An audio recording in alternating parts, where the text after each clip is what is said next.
عدالت کے اندر ایک پولیگراف ٹیسٹ کیا ہے. پولیگراف ٹیسٹ وہ ہوتا ہے جب آپ ایک انسٹرومنٹ ہوتا ہے وہ جب لگا کے آپ کے دل کے اوپر لگایا ہوتا ہے تو وہ جب آپ سے سوال پوچھتے ہیں تو اس میں پتہ چلتا ہے کہ آپ سچ بول رہے ہیں جھوٹ بول رہے ہیں. تو اس نوید کے اوپر جب انہوں نے وہ ٹیسٹ کیا تو پولیگراف ٹیسٹ کے اندر دو چیزیں واضح سامنے آ گئی. ایک جب نوید سے پوچھا گیا کہ آپ کے ساتھ کن کن لوگوں نے صرف ایک آدمی کے علاوہ کسی نے آپ کو کانٹیکٹ کیا تھا، اس نے کہا نہیں کیا تھا. جھوٹ نکلا. وہ جھوٹ اس لیے واضح ہو گیا کہ اس کے پیچھے پورا ایک پلاننگ ہوئی تھی، اس کو پورے تیار کر کے بھیجا تھا. دوسرا اسے سوال پوچھا گیا کہ کیا آپ کو ٹریننگ تھی پسٹل شوٹنگ کی؟ اس نے کہا کوئی ٹریننگ نہیں تھی. وہ پھر جھوٹ صاحب آ گیا پولیگراف کے اوپر، کیونکہ ظاہر ہے وہ ٹرینڈ آدمی، اس کی ٹریننگ کروا کے بھیجا گیا تھا. تو سارا جو انہوں نے پورا کیس بلڈ کیا تھا کہ ایک دینی انتہا پسند نے عمران خان کو قتل کیا اور اس نے شروع میں تو کہا کہ میں نے مار دیا ہے، تو وہ جو سارا کیس تھا وہ سارا کیس انہی جے آئی ٹی کی فائنڈنگ سے ختم ہو جاتا ہے. جس وقت 3 شوٹر آ گئے تو اس کا مطلب ایک پلان طریقے سے یہ اسیسینیشن اٹیمپٹ تھی. اور جب اس کے اوپر یہ بھی چیزیں واضح ہو گئی کہ اس کو ٹرین کیا ہوا تھا تو اور پھر یہ بھی پتا چل گیا کہ یہ کوئی دینی آدمی نہیں تھا. جس طرح وہ جو میں نے خواجہ آصف وغیرہ کے نام لیے، رانا ثناء اللہ وغیرہ کے اور مریم نواز کے، یہ کوئی دینی لوگ نہیں ہیں. اسی طرح یہ بھی کوئی دینی آدمی نہیں تھا کہ جس کو بڑا اشتعال میں آ کے یہ کچھ کرے. تو یہ بھی ایک پلانڈ اسیسینیشن اٹیمپٹ تھا. اب تک جے آئی ٹی کی فائنڈنگز کیا ہیں؟ اور میں یہ آپ کو بتا دوں کہ جتنی مشکلوں سے جے آئی ٹی آپریٹ کر رہی ہے، کیونکہ وہ میں آپ کو بتاتا رہوں گا کہ کون اس کے اندر کوآپریٹ ہی نہیں کر رہا ہے.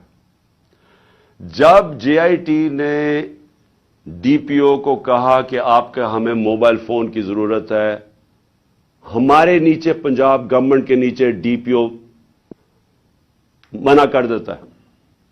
ڈی پی او واضح کہہ دیتا ہے کہ میں نہیں آپ سے کوآپریٹ کرتا، آتا بھی نہیں ہے. اب ہمارے ہوتے ہوئے ہمارا ڈی پی او گجرات، اس کو اب عدالت کے ذریعے بلایا جائے گا جے آئی ٹی کے اندر. پھر کیا ہوتا ہے؟ وہ جو شام کو جب ایک دفعہ ڈی پی او اس کی سٹیٹمنٹ ریکارڈ کر دیتا ہے، 8 گھنٹے کے لیے اس کو نوید کو سی ٹی ڈی اٹھا لیتی ہے. سی ٹی ڈی پھر ایک اور ویڈیو ریلیز کرتی ہے رات کے 12 بجے. اور سی ٹی ڈی کا کیا کام تھا اس ویڈیو کو ریلیز کرنا؟ پھر ایک اور چیز ہے کہ سی ٹی ڈی جب وہ ویڈیو ریلیز کرتی ہے جو اس کی بیک گراؤنڈ ہے وہ چینج کر دیتی ہے بعد میں. پھر سی ٹی ڈی کے جو اس آدمی کو جو ملوث تھا اس کو جب بلایا جاتا ہے جے آئی ٹی میں، وہ بھی منع کر دیتا ہے کہ میں نہیں آتا. پھر سے پنجاب گورنمنٹ کے نیچے ہے وہ منع کر دیتا ہے کہ میں نہیں کوآپریٹ کرتا. یعنی کیا وجہ ہے؟ اب میں سوال سب سے پوچھتا ہوں کہ کیا وجہ ہے کہ یہ ہمارے نیچے آفیسرز، پہلے تو وہ نہیں، ہم اپنی ایف آئی آر نہیں رجسٹر کروا سکتے، اور پھر وہ منع کر دیتے ہیں کہ جی ہم نہیں کوآپریٹ کرتے. کیوں نہیں کرتے؟ کون ان کو روک رہا تھا؟ ہمارے سے ظاہر ہے کوئی زیادہ طاقتور فورس تھی جو روک رہا ہے ان کو. جے آئی ٹی کی فائنڈنگز آتی ہیں، وہ عدالت میں جو آپ فائنڈنگز رکھتے ہیں اس میں کیا چیز سامنے آتی ہے؟ نمبر 1 کہ 3 شوٹر تھے، 2 نہیں تھے، 3 شوٹر تھے. ایک تو وہ نوید جس نے گولیاں ماری، دوسرا ایک اوپر سے جو گولیاں، جو میں کہہ رہا تھا اوپر سے آئیں گولیاں، وہ اب وہاں بھی ان کے جو گولیوں کے جو شیلز ہوتے ہیں وہ وہاں ملے اوپر. 8 غالباً اوپر ملے،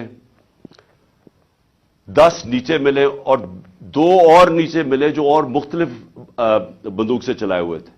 جو گارڈز تھے ہمارے اوپر، ان کی فورینزک جب ٹیسٹ کرایا گیا کسی کی بھی گولی نہیں چلی تھی، کیونکہ جو گارڈ سب سے قریب تھا اس کے تو 6 گولیاں اس کے اندر سے نکلی، تو وہاں تو کسی کے پاس بھی نہیں تھا. اور پھر یہ بھی چیز سامنے آ گئی کہ معظم جو تھا، جو معظم شہید ہوا، وہ آپ کوئی بھی اگر آپ کو سوشل میڈیا پہ وہ ویڈیو مل سکتی ہے، اس کا سلو موشن دیکھ لیں. وہ معظم جب جاتا ہے اس کے پیچھے تو جیسے ہی اس کے سامنے آتا ہے نوید کے، اس کو گولی لگتی ہے. وہ گولی نہ آگے سے لگتی ہے نہ کنٹینر سے لگتی ہے، وہ گولی کہیں دور سے آ کے لگتی ہے اس کے اس طرف، اور وہ نوید کے لیے وہ گولی تھی، معظم راستے میں آ گیا، کیونکہ یہ لیاقت علی خان والا ٹائپ انہوں نے انسیڈنٹ بتانا تھا، کیونکہ فوری طور پہ جو ایک آدمی کو مار کے کہیں جی بس ایک آدمی ہم نے مار دیا، تو وہ بچ گیا نوید اور معظم شہید ہو گیا۔